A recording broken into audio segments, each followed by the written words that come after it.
The restaurant was the kind that dimmed the lights before you even sat down, as if it assumed you had something important to say. My parents had booked a private room for the occasion, their 40th anniversary. Polished wood doors. White tablecloths ironed into sharp geometry. A long oval table in the center with tall, backed chairs and crystal glasses that caught the low light. And off to the side, near the window, was a smaller round table set for 3. I noticed it immediately but didn't think much of it. My niece and nephew were coming. It made sense. My mother greeted me with air kisses and a quick once over. "You look nice," she said, in the same tone she used when I was 16 and trying too hard. Dad clapped my shoulder. "Good turnout," he said, gesturing toward my older siblings and their spouses already seated at the large table. I scanned for my name card. It wasn't at the oval table, it was at the smaller one, next to my 8-year-old nephew and my 12-year-old niece. For a second I assumed it was a mistake. I even checked the spelling, like maybe there was another version of me, a cousin, a namesake. No mistake. My sister noticed where I was standing. "Oh," she said lightly, "Mom thought it would be cute. The kids' table. You know, since you're still the only one not married." There it was. Casual. Decorative. A tradition no one had officially declared but everyone understood. I'm 34. I own my condo. I run a consulting firm with 12 employees. But in my family's hierarchy, marriage was the promotion. Without it, you remained provisional. Mom stepped closer. "Don't make a face," she murmured.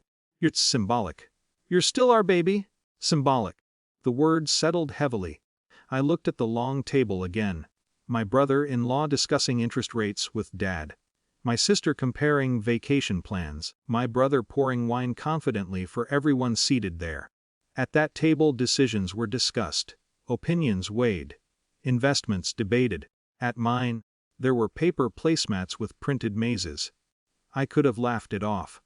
I've done that before. I could have made a joke about wanting chicken tenders.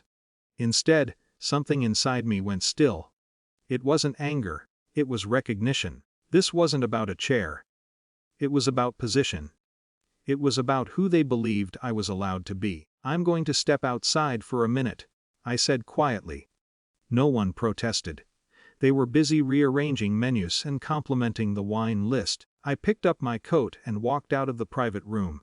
The host looked up as I passed. "Everything all right?" "Yes," I said. "I just need some air." But I didn't stop at the patio. I walked straight through the lobby, past the valet stand and to my car. Once inside, I sat with my hands on the steering wheel and let the quiet settle. This wasn't the first time. When I bought my condo, my mother called it practice for when you settle down. When I expanded my business, my father asked if I planned to slow it once you start a real family. My accomplishments were always framed as placeholders. Temporary. Preparatory. Incomplete. Tonight was simply the physical layout of that belief. My phone buzzed as I started the engine. A text from my brother. "You leaving?" I didn't respond. I drove home. An hour later, the calls began. First Mom, I let it ring. Then my sister. Then Dad. On the 4th attempt I answered. Dad's voice was tight, the polished dinner ambience replaced with something strained. "Where are you?" "Home." "You just left." "Wes." A pause. The kind that waits for explanation. "You embarrassed your mother," he said finally. I almost laughed at the symmetry.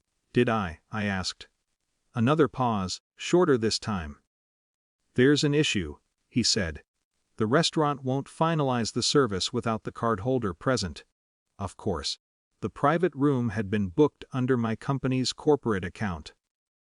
My father's credit limit wouldn't cover the deposit for the entire evening, and my sister's card had flagged the amount during pre-authorization.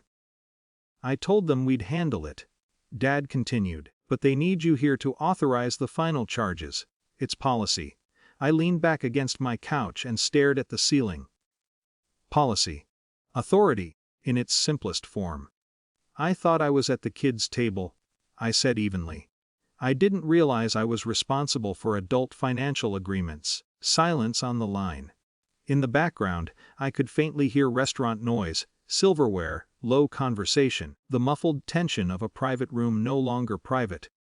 "This isn't the time for that," Dad said quietly. "When is?" I asked. He didn't answer directly. "They're saying if the card holder doesn't return, they'll have to close the room early and reroute the charges. It'll be awkward." Awkward. The word felt almost tender compared to burden or immature or not there yet. "What do you want me to do?" I asked. "Come back.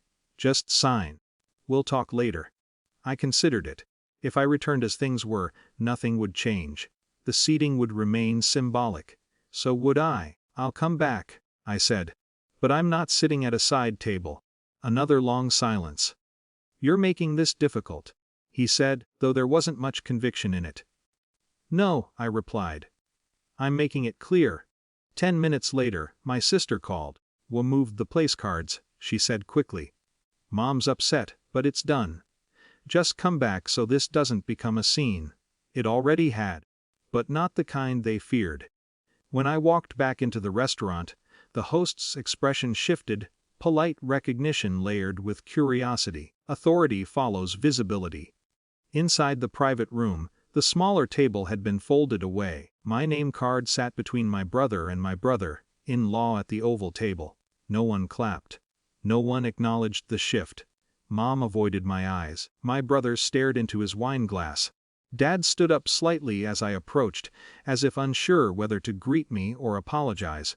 I took my seat. The waiter reappeared almost instantly with the payment tablet. "Just here," he said gently.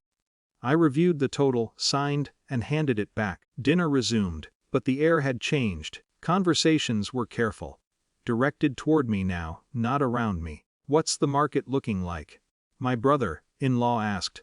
"How's the expansion going?" my sister added. Their tone wasn't warm. It was recalibrated. I answered calmly. Professionally. No one mentioned the kids' table again.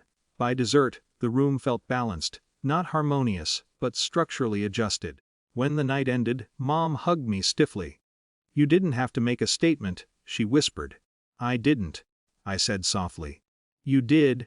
On the drive home, I didn't feel triumphant. I felt older. Not because they finally shifted a chair, but because I stopped waiting for them to hand me a seat. Adulthood, I realized, isn't something your family announces for you. Sometimes it's something you authorize yourself. And sometimes, all it takes is quietly walking out and deciding under what terms you're willing to walk back in.